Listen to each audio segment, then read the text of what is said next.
Hello mga mom and sir! Welcome po kayo sa aking channel, ang Mom Flourish Channel. For today's video, alamin natin yung latest mission ng K-Boys, yung kanilang K-Boys on Mission. Sa pangunguna ng ating birthday boy, birthday pa rin niya kasi February pa naman, di ba? Although February 6 yung birthday niya. Si Kalingap Ian Ramirez. Happy birthday, belated happy birthday Ian. Kasabay niya syempre ang isa pa sa mga favorite K-boys, si Kalingap Edu. Ayan, happy birthday sa inyong dalawa. So kasama ni Ian sa kanyang pagmimisyon ay ang isa sa mga favorite din natin K-boys na nakakatuwa, si Norman. At kasama nila ang isa pa rin sa mga favorite love team sa Kalingap, ang Cedros. Ayan. Kaya itong vlog na to, riot po ito, nakakatuwa talaga, especially si Rose Ann. Big revelation si Rose Ann dito. Kung hindi nyo pa po napapanood, panoorin nyo po sa second channel ni Kalingap Rob, no? So, ang pinuntahan po nila ay si Dara Bells. Yan, mga supporters ni Dara, hello. So, pinuntahan nila kasi kaugnay ito sa birthday ng mama ni Dara. So, may mga ibinigay na pagmamahal, no?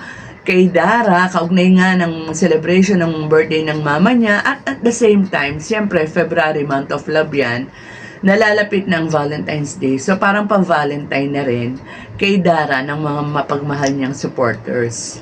So, ayan, binigyan nila ng cake, no? From Dara Bells International Cake. Money bouquet, yan, worth 5,000. Siyempre, may gifts sila kay Dara. Ang Dara Globe supporters naman po, nagbigay ng 2,000 in cash. And yung mga prutas po na nasa basket, galing po yan sa Dara Globe supporters. So, yung gift po ng Dara Bells International ay isang juicer, no?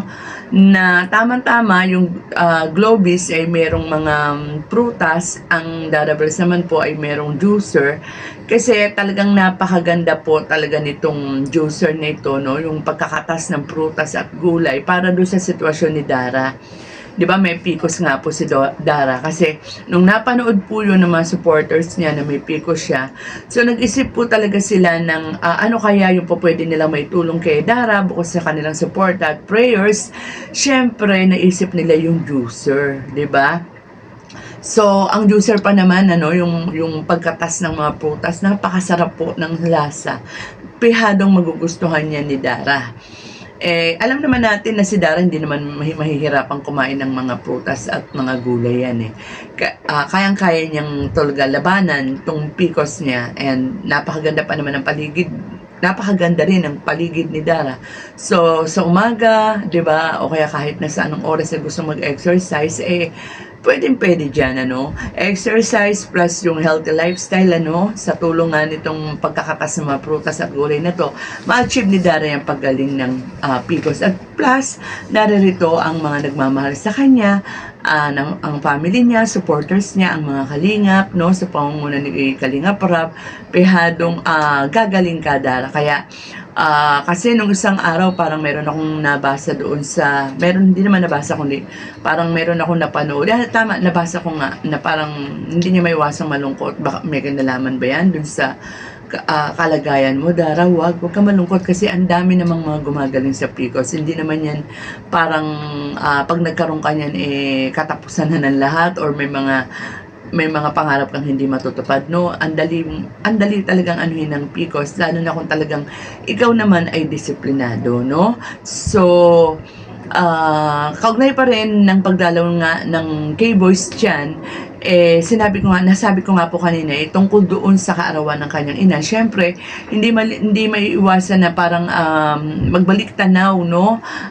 Si Ian, nung mga panahon na kasama pa ni Dara ang kanyang ina. So, medyo naging emotional dyan sa part na ni si Dara, di ba? Alam naman natin kapag napapag-usapan ng kanyang mama, nagiging emotional si Dara pag naiisip niya. So, nung nagbalik gunita sila ni Ian, naiisip niya yung mga panahon na pag nandyan yung mama niya ay palaging ready na yung pagkain sa pagkainan, di ba? May nag-aasikaso sa kanila.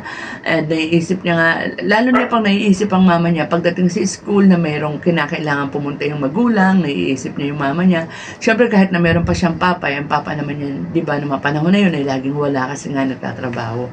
So, ang hirap talaga, napakahirap para sa isang, lalo na si Dara nung nawala ang mama niya ay bata pa, ang hirap talagang kumbaga maka-move on sa pagkawala ng isang ina. Kasi nakasakasama niya sa bahay, sa mga problema niya, sa pag-aasikaso, no? Kahit naman siguro, hindi si Dara, kahit na sino, no? So, mahirap talaga. Kaya, sana maunawaan natin si Dara kung may mga, nabanggit din ni Kalinga Prab, di ba? May mga pagkakataon na nawawala ng kibo si Dara, no? Maaaring isensa nila, tapos nga, meron pa siyang kalagayan na ganyan, meron pa siyang health problem, no? But, Dara, sinasabi namin sa iyo na huwag ka mag-aalala kasi ang dami-dami mga nagmamahal sa iyo and malalagpasan mo yan, 'di ba? Syempre una ang panalangin and then pangalawa ang disiplina, no? Ang mama mo naman bagamat syempre hindi maiwasang malungkot pero siguro kung nasan man ang mama mo, Dara, nakikita ka, proud sa iyo ang mama mo at saka tahimik na yung mama mo doon, masaya na yung mama mo doon. Panalangin siguro kung nabubuhay ang mama mo, ang gusto niya sabihin, Dara anak, okay na ako dito, maging okay ka rin dyan sana, no? So, ayan nga po mga kalingap, sabi nga doon sa video na yan, ang masaya sana ay naging malungkot kasi nga syempre naging emotional si Dara nung maalala ang kanyang mahal na ina, no?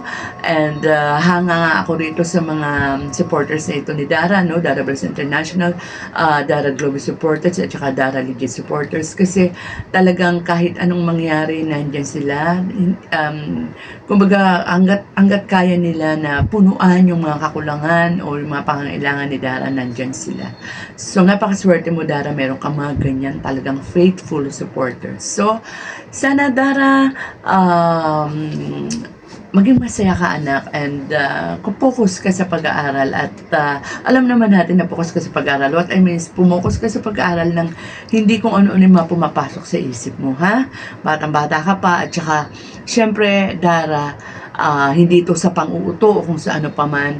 Kahit anong sabihin ng iba, talagang, di mo galing kay Kalinga Prab, maganda ka pa rin. So, yung pagtaba, ano yan, yung parang yan ang epekto ng PCOS. Pero unti-unti yan, Dara. Unti-unti yan, katulad sinabi ko kanina, magagaling yan. And kung tumaba ka man ng ganyan, kung ganyan kakataba, wala problema no? Alam mo kasi si Dara matangkad siya. Kahit na medyo tumaba siya o mag-gain siya ng weight, maganda pa rin tignan, may hubog ang katawan niya kahit mataba siya. At higit sa lahat, yung face value mo, Dara. Very cute ka, ang napaka-charming ng mukha mo. Kaya wala kang dapat ikalungkot, di ba? So, ayan, no? Hanggang dito na lang po muna ang ating kwentuhan. At sana kung di pa kayo nakaka-subscribe sa aking munting channel, paki-subscribe po at paki-like naman po ang aking video kay inyong kaibigan. So mag-iingat po tayong lahat and God bless. Sa lahat ng henerasyon, ituloy mo lang, Kuya Val.